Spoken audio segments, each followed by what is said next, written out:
Alors, par rapport à la situation actuelle donc, de certaines familles qui sont en difficulté, c'est le cas, je confirme. Donc, personnellement, avec mes deux amis, il faut rappeler que Amira elle est également donc, présidente d'une association qui s'appelle Nabel Enfance Solidarité.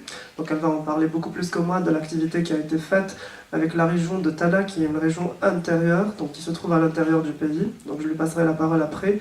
Mais je vais parler un tout petit peu de la situation économique et enfin le chaos économique que connaît le pays.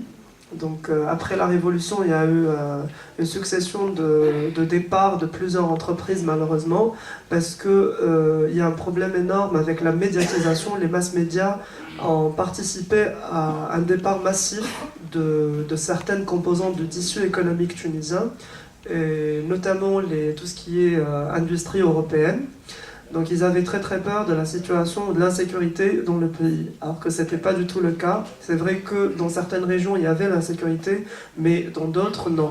Et l'insécurité elle était minoritaire plutôt. Donc même à la capitale, quand on a fait la Casbah 1 et la Casbah 2, c'était sécurisé, donc les gens étaient très très civilisés. Il n'y avait pas, de vol. C'était plutôt la police qui battait les jeunes. Mais les jeunes entre eux, ils étaient très très solidaires. Il y avait tout un système qui s'est mis à la place pour avoir de la nourriture, pour avoir de l'eau potable, pour que les gens aillent faire leurs prières également, pour que d'autres personnes aillent se reposer ou dormir sous des tentes. Il y avait des associations qui venaient nous aider les jeunes, enfin, avec tout ce qui est cellules psychologiques ou également tout ce qui est écoute, avec les médicaments également, il y avait des médecins, des bénévoles. Donc tout un système de bénévolat s'est déclenché, bizarrement en Tunisie, alors qu'on ne connaissait pas ce que c'est le bénévolat avant la Révolution. Et on s'est rendu compte que le Tunisien, il rend service énormément à son compatriote, à son concitoyen. Et c'est comme ça, c'est devenu une sorte de, entre guillemets, mode, je ne sais pas, on n'arrive pas à comprendre ça jusqu'à aujourd'hui. Donc même récemment avec les inondations qui ont lieu en Tunisie, donc on va même pas aller loin avec les familles qui sont pauvres depuis un siècle ou depuis la moitié d'un siècle, mais on va parler rien que des récentes inondations. Le gouvernement n'a pas fait grand-chose, alors que le tissu associatif, le réseau associatif, peu importe les associations qui ont explosé après le 14 janvier, bon, c'est vrai, derrière une grande partie se cachent des partis politiques, on ne va pas le nier, mais il y a également des associations qui sont carrément apolitiques et purement associatives, quoi, qui étaient là pour aider les personnes qui étaient sinistrées. La Tunisie était vraiment dans le pétrin et elle a accueilli des dizaines de milliers enfin, on va dire même plus qu'1 million de réfugiés, alors qu'au même temps, il y a eu quelques Tunisiens qui ont débarqué sur Lampedusa, puis qui ont rejoint le vieux continent, l'Italie, et puis l'Europe, la France, et la France a fermé les portes à ces quelques réfugiés. Donc c'est un point que j'ai oublié, heureusement vous me le rappelez. Moi je salue, franchement, ça fait bien de le rappeler, oui, parce que ça nous a, personnellement, ça nous a choqués. Donc, personnellement, moi j'étais choqué de la position de certains pays européens par rapport à cette position. Ce n'était que des réfugiés politiques, on pouvait les accueillir pendant une période et puis les ramener chez eux, quoi. Donc, sans les mettre dehors directement et dénigrer toute une nation. D'ailleurs, ils ne sont pas représentatifs de toute la nation, hein. Donc il faut vraiment le préciser. Tous ces clandestins ne sont pas représentatifs de toute une nation, hein. Donc par rapport à la situation de la femme, donc moi, le fait de parler ou de soulever la question d'égalité entre hommes et femmes, parfois je trouve que c'est un faux débat. Pour moi, les deux sexes sont complémentaires. Un homme ne peut pas vivre sans femme et une femme ne peut pas vivre sans homme pour former une société. C'est un avis qui est plutôt donc personnel et je parle sur le plan socio-culturel. Donc, parce qu'une femme, ça permet d'enrichir énormément la société, elle éduque l'homme, en quelque sorte, et elle permet de former l'homme également et de lui former cet esprit critique. La femme, c'est une maman avant tout, c'est une sœur, c'est une grande sœur, c'est l'épouse, c'est la maman des enfants, etc. Donc on est dans tout un système humain. La femme en Tunisie, elle a toujours eu des acquis qui sont très très développés par rapport à d'autres pays européens. Mais malheureusement, on a toujours ce cercle vicieux de mass média qui dénigre la femme musulmane ou la femme arabe, où on fait amalgame énorme entre islam et arabe, je ne sais pas pourquoi d'ailleurs. Il est fait par une sorte de lobby médiatique, mais heureusement aujourd'hui que la plupart des citoyens se rendent compte de ce lobby, donc ils ne tombent pas directement dans le panneau, ils cherchent à étudier un peu la philosophie qui existe derrière, donc, et de comprendre un tout petit peu. Nous, on fait différence entre coutumes, entre mœurs, entre religions et entre valeurs en tant que peuple arabe ou arabisé, quoi, ou arabophone, parce qu'on n'est pas parfois arabe à 100%. Hein. Donc, la femme aujourd'hui, donc en Tunisie, une grande catégorie a peur de perdre ses acquis, mais une autre grande catégorie n'a pas peur. Moi, avant de venir, j'ai interviewé plus que 50 jeunes femmes qui sont étudiantes en master recherche ou master pro.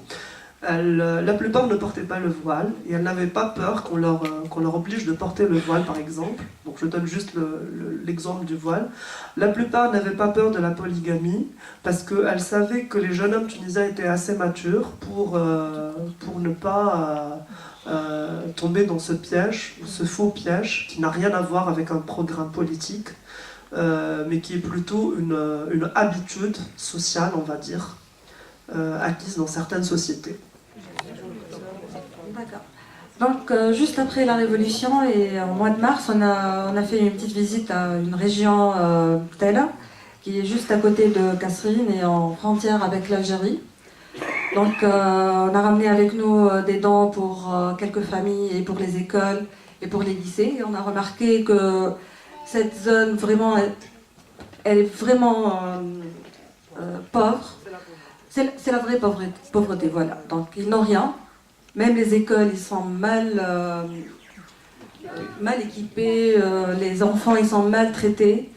Donc, on a dit pourquoi pas. Pourtant, cette région a participé à la Révolution. C'est la zone c'est presque juste après Sidi Bouzid, c'était elle, voilà. Donc, pourquoi pas, on doit le remercier. Et on doit dire quand même merci à ses enfants.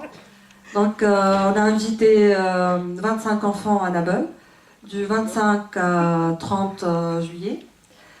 On a fait c'était pour eux un rêve de voir la mer. Ils n'ont jamais visité la mer, et pourtant, ce sont des Tunisiens. Donc, cet événement a été réalisé par les Nabeliens.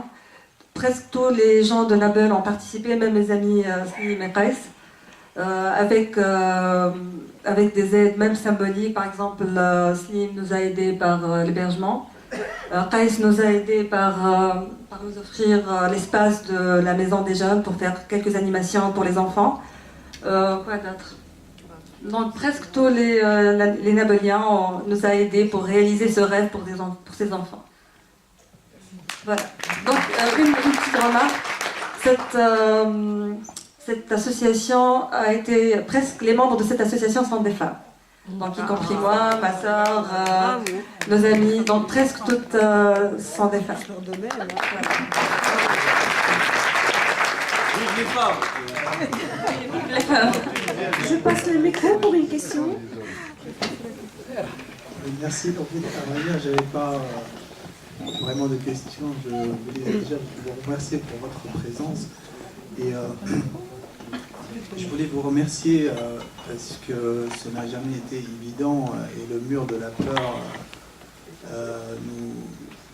nous en avons souffert tous, hein, que ce soit les Tunisiens de Tunisie ou les Tunisiens de France.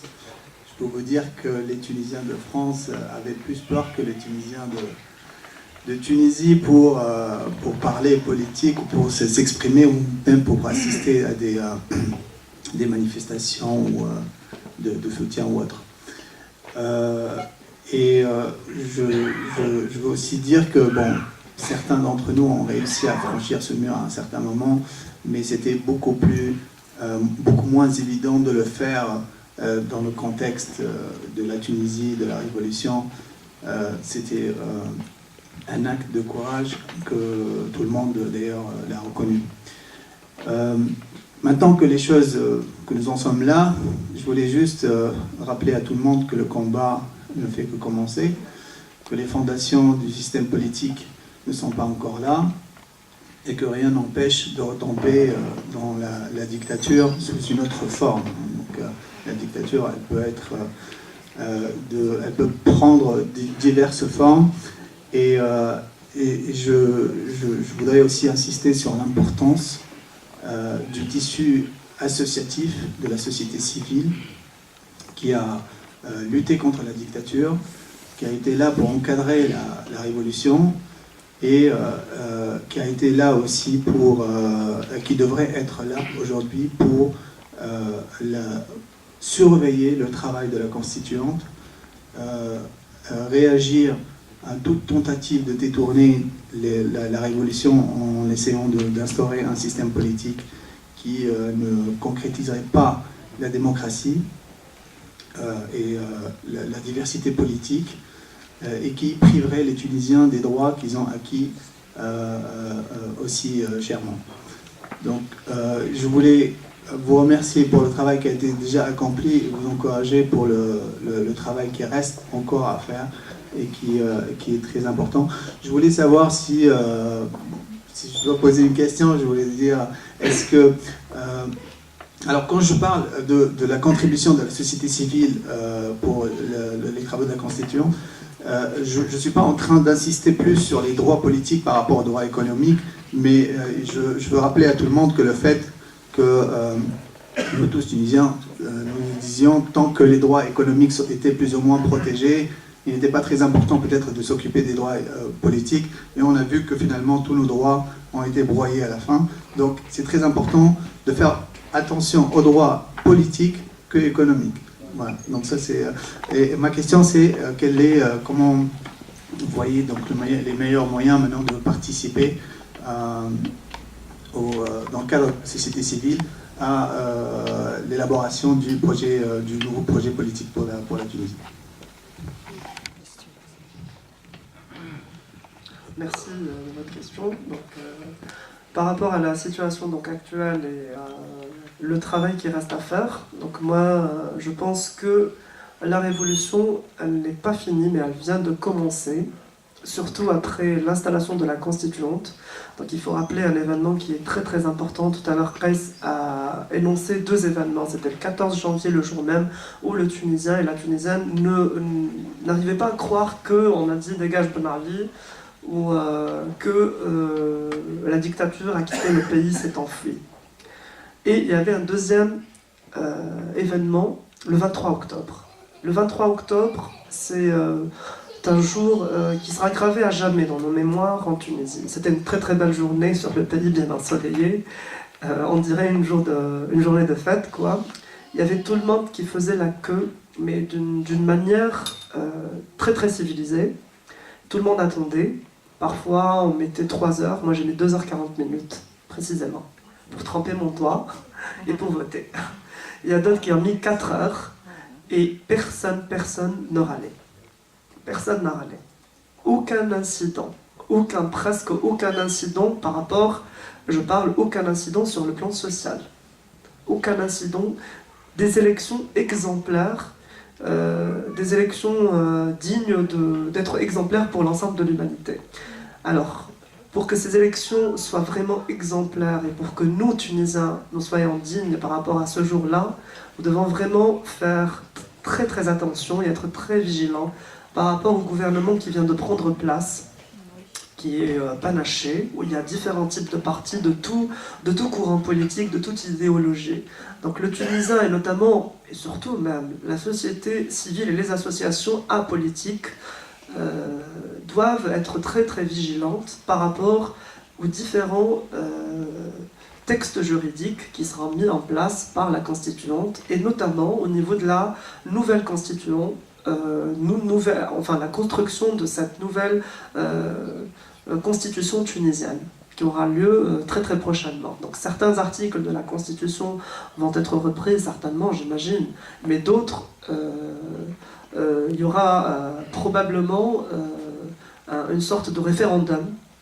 Et là, la société civile va avoir un énorme rôle pour pouvoir sensibiliser les électeurs, pour pouvoir sensibiliser les citoyens, pour pouvoir faire du lobbying, quoi. Donc, et tout reste à faire, tout reste vraiment à faire. Donc la situation, elle est un peu sensible actuellement, parce que nous avons différents partis qui ont parfois des courants qui sont opposés, donc qui s'opposent au niveau de l'idéologie, au niveau de la compréhension par rapport à certains points, que ce soit économique, que ce soit des points carrément juridiques, ou que ce soit carrément des points qui relèvent de tout ce qui est société, de la vie courante de chaque jour. Voilà.